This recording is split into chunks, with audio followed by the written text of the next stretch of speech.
So I got a really cool knitting machine. Just after getting it, I tried to make a hat with some wool that's pretty thick, and um, the hat went really well. But then the machine jammed.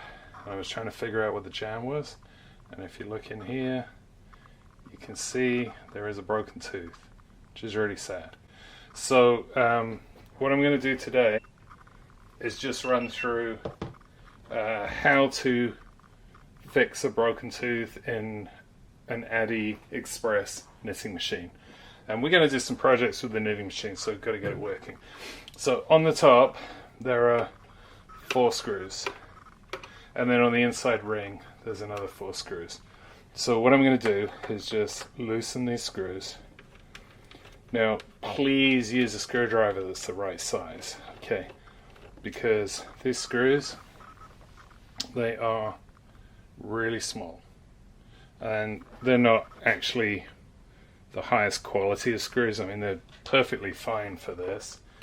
But if you use a screwdriver that's too large, you're going to round them off. You're going to have all kinds of problems letting go. So, do the first one, that's the second one.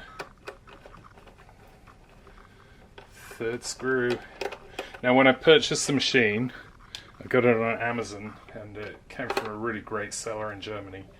I also ordered extra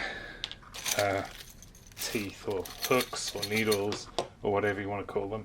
The one I'm going to be using here, this little kit, it comes with a darning needle and 4 of the white teeth and 1 of the black teeth.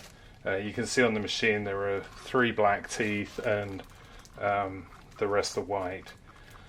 So you want to go easy. The big thing I learned about this is to not force the machine.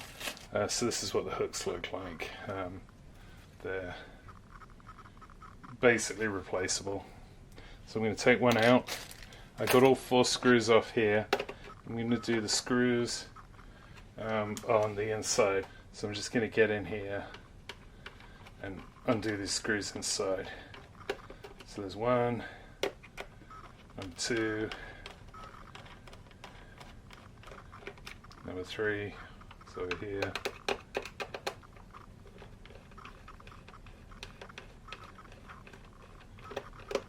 And number 4 is right in here. There we go.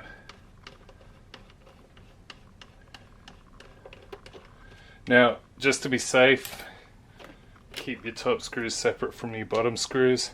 It looks as though these screws are actually all the same, but it's always good to not mix your screws up. Otherwise it's hard to get everything together. Alright, so what I'm going to do here is just lift this ring off. Okay. And then there's a red sort of retaining ring here. So I'm going to lift that off. And then I come in here and I'm going to need to take off this inside ring. And now I can get at my broken tooth. Okay, and you can see that's the hook that we want to replace. Let's just have a look at this. So I'm actually going to do that again so we can have an angle of it. So once I'm inside here, I can just pull this hook out. Okay, that one's broken, and I'm just going to replace it with a new hook. Okay, it's really easy to do. Okay, and then we just do the reverse. So note that there's a little triangle here that's going to go over that. So we just slide this in. It's exactly the reverse of what we just did. Make sure that everything's going to connect up properly. Okay, and then I'm going to get my red ring. I'm going to make sure that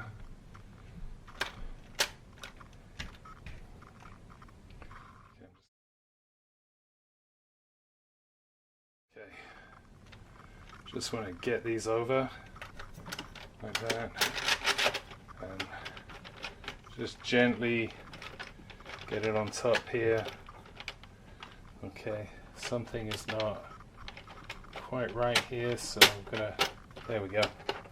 Okay, just make sure that's seated. You can just very gently pull it. Now, when we put this back, actually I'm going to come back out again because I just realized something. What we want to do is find our black hooks.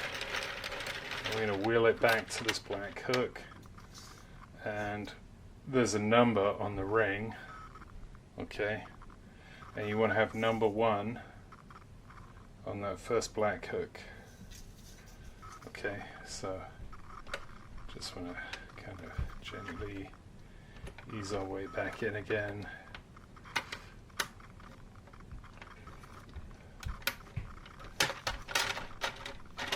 Okay, do some wiggle. You know, the wiggles here. Wiggle it around gently. Number 1 is the first black hook. Okay. And then we're going to make sure that we line up this properly. Okay, this ring's going to go back in the same place. Your guide is going to be right over your counter. Okay, make sure your holes all line up, and then we just put all the screws back in. So use your same screwdriver. You don't need to tighten these very tight. Okay, that's super important because you know, make sure they're not crossing as you're going in. I usually go backwards a couple of turns before I start turning them to screw them in. Now you can see there's a little bronze insert that these guys go into, and that material is going to be softer than a steel screw. So I would say that you just put these in until they're just hand tight. You don't need to cinch them down a lot.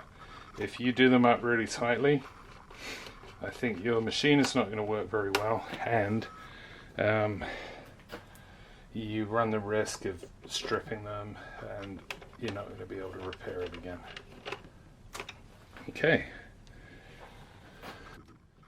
screw it up. Let's get these top ones done. Same thing. Don't over tighten. Make sure that your ring is completely lined up over the little brass grommets. If you find you're forcing it, then undo the screw, make sure everything's lined up properly, and just try it again.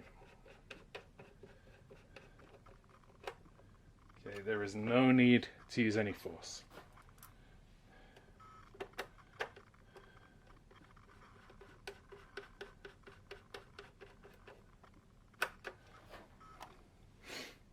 I love these Weha screwdrivers. I've had these for years. It's worth getting good tools if you can get them, because for years I got cheap screwdrivers. These have little steel hardened tips. So now we should be able to get a complete revolution with no sticking. And we can see that our hooks are working nicely. That little grungy sound that you heard was the black hooks. Did you hear that? And that's just going to make the counter go around. So that is really simply how you change a hook needle on a Addi knitting machine. Hope this is helpful to you. Thanks for joining us, and please like and subscribe if you like this content.